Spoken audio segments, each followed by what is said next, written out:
السلام عليكم ورحمة الله وبركاته. أعوذ بالله من الشيطان الرجيم. بسم الله الرحمن الرحيم. الحمد لله رب العالمين الرحمن الرحيم مالك يوم الدين إياك نعبد وإياك نستعين اهدنا الصراط المستقيم صراط الذين أنعمت عليهم غير المغضوب عليهم ولا الضالين آمين. اللهم صل على محمد النبي الأمي وعلى آله وسلم تسليما كثيرا كثيرا كثيرا. I pray to Allah subhanahu wa ta'ala that I find each one of you in the best of spirits with increased iman and taqwa. And I pray to Allah subhanahu wa ta'ala that these last couple of fasts, that we take advantage of it and we cherish it, not knowing that we'll get to experience Ramadan next year. There's a statement that I find it to be very true. And that statement is, there's no place like home. And in Islam, there's nothing wrong with that. There's nothing wrong with loving where someone comes from or where a person was born. For instance, I love living here in the valley, in San Fernando Valley. I love living here in Chatsworth specifically. And some people would say, why? It's because this is the place where I grew up at. All my memories are tied to this place. Alhamdulillah, my daughter's going to the same junior high that I went to. And all my memories are tied with this location, with this city. Our Granada Hills Masjid, it's a place I remember growing up in. Tampa Masjid. Granada is a place where I got married, and alhamdulillah, as an adult, it's a place where I teach. Not only that, but I also love where my family comes from. I love that we're from Karachi, and I have an immense love for Karachi. It's where I memorized the Qur'an. It's a place where my family ties are associated with. And there's nothing wrong with loving the countries that we come from, or the nationalities, or the ethnicities. But it starts to become a trouble when we start to look down at each other based off of where we come from. And that's what the Qur'an teaches us. It teaches us not to look down on people because of the different countries that we come from, or the different tribes that we come from, that the different ethnicities that we come from. It's, in a way, it's pretty racist. And at times when we refer to different people from different nationalities, countries, we can say some pretty offensive stuff, very intolerable stuff, and we may think that they're okay with it. One way to dehumanize people is to only refer to them based off of their ethnicity or their color. And in reality, that's how human beings start to get into wars, because that person is from a certain religion. And then we start to make fun of them. And we start to make fun of them by the way they look, the way they talk, the languages that they speak, and the food that they eat. In Surah Al-Hujarat, it's a whole entire surah dedicated to that, where Allah subhanahu wa ta'ala, He says, "O you who believe, not let one group make fun of another group." Not one group make fun of another group. The word that's used as sukhriya. And the word sukhriya means putting people down, making fun of them. What happens? Nations make fun of other nations. One language, group of people, they make fun of other people's languages. And it's just more than that too. It can also be a person's education class. And if someone is beneath them, they make fun of them because they're not at their level. Or even at times, our religious class, if people who have a higher level of Islamic education, I'm just giving an analogy, and those who are not up to par, they start to put them down. Or at times, academics versus religion, or religion versus academia. It can happen with economic classes. I live at this zip code and you're still, at another zip code. I live in a house or you live in an apartment. And unfortunately, we even do that with masajids too. We don't even give a break in that too. Oh, that masjid is actually an Arab masjid, and that other masjid is a subcontinent masjid. This ayah, subhanallah, it so goes into so much detail that it also even mentions women making fun of other women, and it specifically specifies them because our sisters can be very creative when they criticize each other, and it's not just with the words that they use; it's the look and the tone of voice that they use. You know, we say things about people from different ethnicities, different cultures, people who speak different languages, and we speak bad about them thinking that they're okay with it. I want to remind our brothers and sisters that we respect people not based off of our expectations and perspective, but we respect them based off of their perspective and education. And this ayah, it doesn't refer to only Muslims behaving properly with other Muslims. It doesn't just refer to that also, you know, when the ayah says one group of people shouldn't make fun of another group. It goes far beyond that also. As Muslims, we cannot make fun of any other religion, regardless of what they believe in. You know, these past 20 years, 21, 19 years, we have been, as Muslims, we have been the butt of every joke. Something negative happens on the news and our name is given. And we can feel how insensitive that can be. But when it comes in regards to different ethnicities and different religions, sometimes we can have a field day. Sometimes we can have a field day. Oh, that person follows a certain religion, and we can be very critical of them. We can be very condescending, very facetious of that. Our Prophet ﷺ never did that. He never did that. He spoke the truth and he invited them to the truth, but he never mocked their religion. I remember in high school, one of the most fondest memories that I have till this day, I'm 42 years old, and this is a memory that I always go back to. And it's a memory of inspiration. And this inspiration that I received, it wasn't from a Muslim. It was actually somebody from the Sikh religion. And I remember this brother, you know, a friend of mine in high school, his name was Arjun Sardar, he was a Sardar, and he would always wear his turban.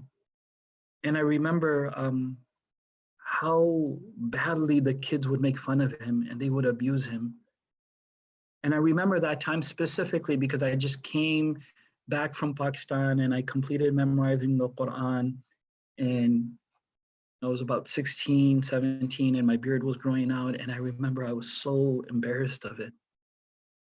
And my father and I would always get into fights because of that.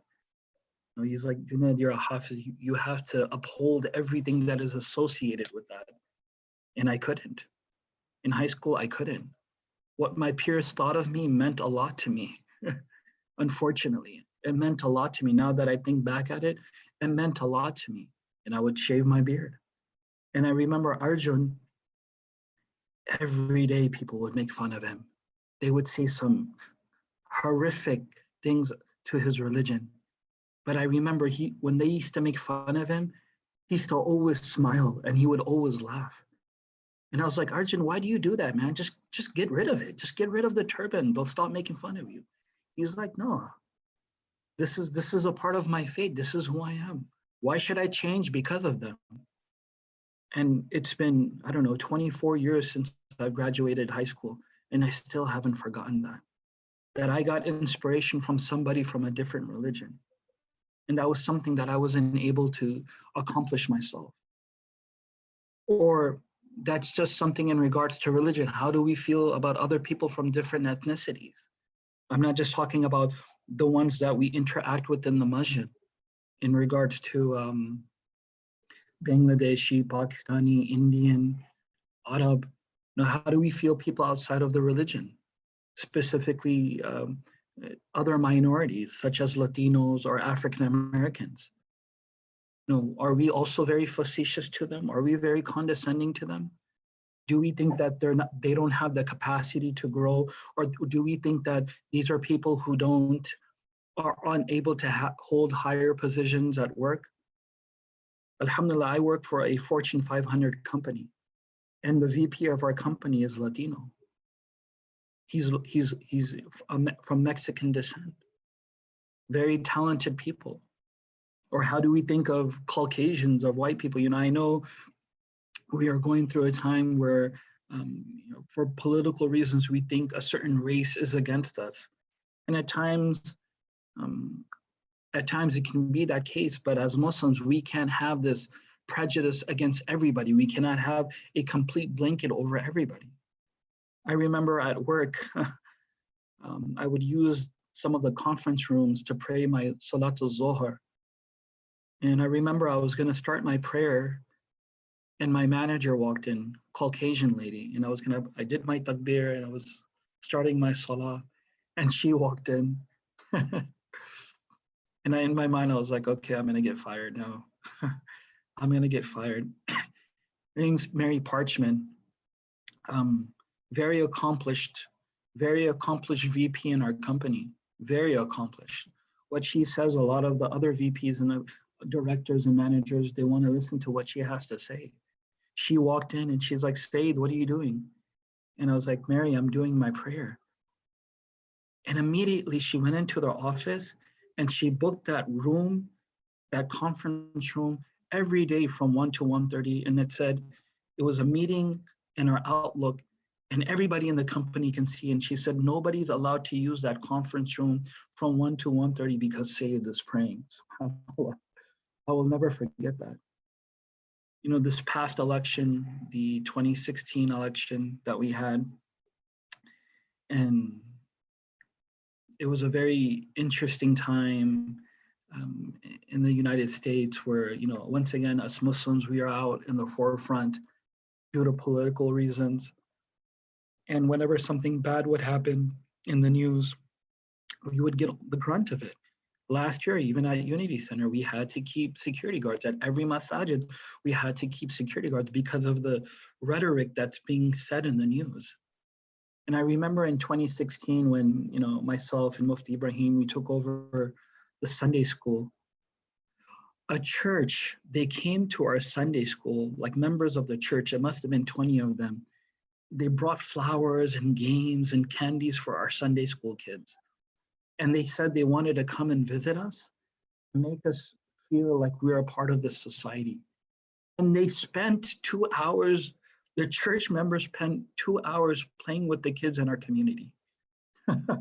We have parents who've been in our Sunday school for 4 years and they haven't, volunteered for 5 minutes. And we have people from outside, people we don't even know, giving flowers, and they're sitting with us and they're playing Jenga and Uno, and we ordered pizza and we were all hanging out. They didn't have to do that, but they did that. So this ayah teaches us, as Muslims, not only can we not make fun of people from our own religion, but even regardless of what people believe in.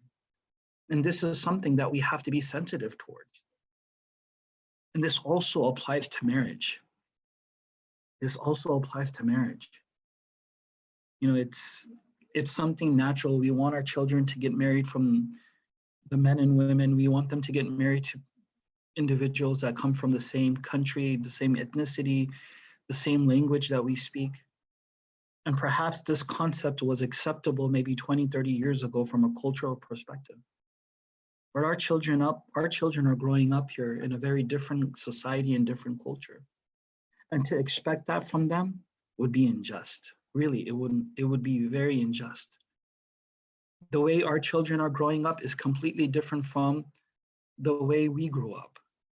I've known of families who won't allow their sons to get married because the girl, their son is maybe from a different country and the girl that he likes is from a different country. This is, unfortunately, we cannot control who our children will like. The only condition for our children, for their future spouses, is that they should be practicing Muslim. I'll give you an example. We have a good family friend. These are people that we grew up with. They're like my cousins. I was born in Chicago. They were born in Chicago. When we moved to Los Angeles, they moved to San Francisco.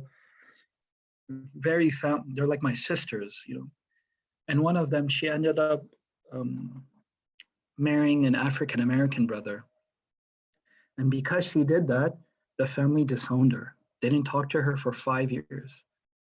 And he's a Muslim. He's, a matter of fact, he's a practicing Muslim. And I know it's a tough pill to swallow for some of our for our community members to like somebody from a different race, but we can't do that. We cannot do that. This is something during the Prophet's time. He would ensure that there was diversity in the marriage. And this brother, his name is Brother Raif, he's probably one of the most gentle-hearted Muslims that I have ever met. 5 years later, the family accepted him, and they haven't looked back. And he's a wonderful son-in-law. He's a wonderful son-in-law, and that's something we cannot at times hold our children to it. We cannot completely disregard the people that they like, and we have to be sensitive to that. And when I say groups, about one group cannot make fun of another group, and that happens with religion too. One group of people who are not religious, they cannot make fun of the religious group, and the religious group cannot make fun of the non-religious group. And at times we have these. We already have had our minds made up about how that group is. The non-religious group thinks these religious people are very tight and they don't know how to have a good time, and that's not the case. Or sometimes the religious people think that outwardly these people might not seem religious, but Iman is in the heart. It's in the heart. And we have to give people the benefit of the doubt. As I said, Iman is something that we cannot see. It's something in our hearts. So when we cannot see it, by default, we have to respect each other equally, regardless of how we look. Because the ayah, it continues on and it says, when you use insulting languages, and in reality, you're using that insulting language towards yourself. Why? Because a Muslim is a mirror to a Muslim. We all represent each other. We are a reflection of each other. So we should be very cautious as to, when we speak about different cultures and different ethnicities, we should be very cautious of that. Oh, that person's from that province. Oh, he's from that part of the country. And we say things that are extremely hurtful. Remember, the connection of La ilaha illallah and the connection of Iman is the strongest. It is the strongest bond. And that bond is much stronger than blood and family. The bond of La ilaha illallah, I'll say it again, it is stronger than blood and any family bond. Our faith with our brothers and sisters is the strongest thing ever. Iman is something beautiful in our hearts. And when this Iman is beautiful and it goes out, meaning the way we speak and when we interact with the believers and society in general, that should be beautiful. Remember, a container gives out what it contains. Our faith, our Iman is beautiful, so we should be beautiful. So I pray to Allah subhanahu wa ta'ala that these words that Allah has put in the Qur'an, it's something that we think about and we dwell over and we give it consideration, because when we do that, it can really start to change our lives. So I pray to Allah subhanahu wa ta'ala, as believers, when we interact with each other, we interact in a way that is a true resemblance of Islam, and we see the best of each other, inshallah ta'ala. Inshallah, as we have a few days left of Ramadan, I wanted to remind the brothers to please make sure to pay your zakatul fitr.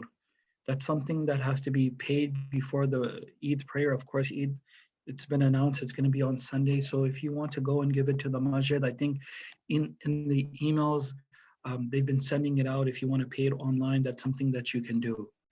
And alhamdulillah, we still have 3 days left, Thursday, Friday, Saturday. How quickly it went. Please make sure to continue to donate to the masjid, give to the masjid, support the masjid, give whatever you can. Give whatever you can. Remember, if you can't give, you know, a certain amount, then give less than that. If you can't give 100, give 50. If you can't give 50, give 25. If you can't give 25, give 5. Give whatever you can. And inshallah ta'ala, Allah subhanahu wa ta'ala will replace it with something better. I pray to Allah subhanahu wa ta'ala that this reminder was beneficial and effective. And if Allah allows, He'll give me the opportunity to speak to you all tomorrow. Once again, please remember me and my family in your du'as. And inshallah ta'ala, I will do the same. Assalamu alaikum wa rahmatullahi wa barakatuh.